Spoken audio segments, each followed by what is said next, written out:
Hey, welcome back to week 7, our final week together. This is our small group video discussion starter. My name's Rene, and I want to start by telling you about a man named Rodney Stark. This guy is a University of Washington sociologist. I don't know if he's a Christian. I don't know where he's coming from religiously, but he decided to investigate the growth of Christianity in the Roman Empire from a sociological perspective, because he says the growth and rise of Christianity is one of the most remarkable things historically that has ever happened in human history, because Christians emerged in a culture that had completely different definitions of God, of man and woman, of the value of life, and yet they survived centuries of oppression by the Roman Empire, one of the mightiest forces the world had ever known, and their values ended up replacing the values of the Roman Empire, which of course were much more brutal and much more egotistical. And he goes, how did that happen? From a sociological perspective, how did it happen? Well, he boils it all down to one word: generosity. He says the Christians were so generous to people in the Roman Empire that they won the hearts of the Romans long before Christianity ever became legal.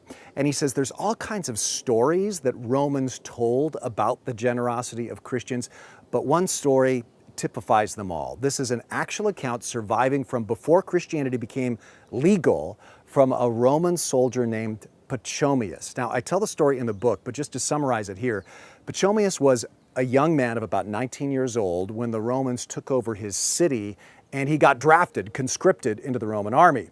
Now, what they did in those days was to keep draftees from escaping before the legion came to take them away for basic training. They would lock them up in a prison so that they couldn't escape before basic training. So Pachomius and his other friends get locked up while they're waiting for the Roman army to come and take them away.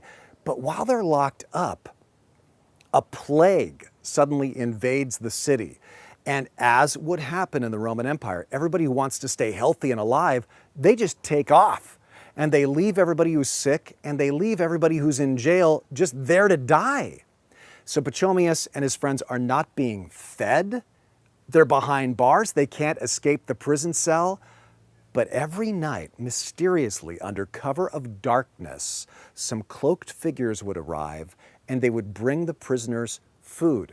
It happened day after day, night after night, until finally the plague was over. The Roman army came and took Pachomius away. He served for 2 years in the army. And then after his 2 years' duty was over, he went back to that city because he said, I have got to find out who these mysterious benefactors were. He asks around and discovers that they're members of a group called the Galileans, or the Way, or Christians. And he goes to one of their secret meetings, and he likes what he hears.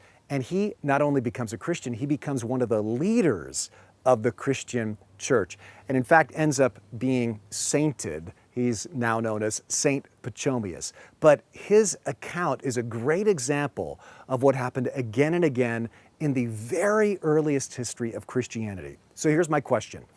What if that same kind of spirit just took over churches again? Could we gain credibility in the eyes of a largely post-Christian world by our acts of compassion, by our generosity? I want to show you parts of an interview with a pastor named Francis Chan where he talks about this, and I want you to respond to it as a small group. But before I do, I just want to say I have really enjoyed doing this series. As I said on week 1, it is so fun to talk about generosity within a church culture that is already so generous. TLC is already one of the most generous churches I know. This series is just about how can we stay inspired to keep living that way. So I want you to check these clips out from Francis Chan and then talk them over with your small group as kind of a springboard to your deeper Bible study this week. But again, thanks so much for being a part of this, and I pray that you will have a truly richer life. Jesus talked about money so much, so it doesn't make any sense to say, let's talk about spiritual things, not money. That's like, okay, so then Jesus wasn't real spiritual, you know? And no, he talked about it all the time. Jesus was, when you look at the things that he would say to people, he was very concrete. See, we like, in America, we like to make spirituality almost something you can't measure. We make it very abstract. Like, oh, I feel this God, he's just in me, I just know it. And well, but where's the fruit? Where's the love, joy, peace, patience, kindness? The words that Jesus uses, the words that John uses, the words that James uses, is this like, well, you say this kind of ethereal, abstract, oh, I love people, but Scripture would say, but if you love them, you wouldn't just say, oh, I love you, go warm and be fed. You would actually give them some food and put some clothes on their back. You would do something practical, something we could see. And at the same time, he says you're not going to be like the Pharisees who do things just to be seen. And so we're not talking about that. But true spirituality is going to lead to some sort of action. Like I'm trying to think, it may have been Amy Carmichael who said, you can give without loving, but you can't love without giving. I thought, ooh, that's good. That's what it comes down to. We can say, oh, I'm so loving this, that. Well, if you were, you would give. If Christians gave just this one area, just financially, the way that Jesus would want us to, it would have such an amazing effect on the whole world. And I'm not just talking about all the people we could help, and feed and get them the water and everything else. I'm talking about the cynicism that we see towards the church in the United States. Flying out here, person next to me, just, why does he reject God? I've seen it all. My buddy that came with me sat with another guy.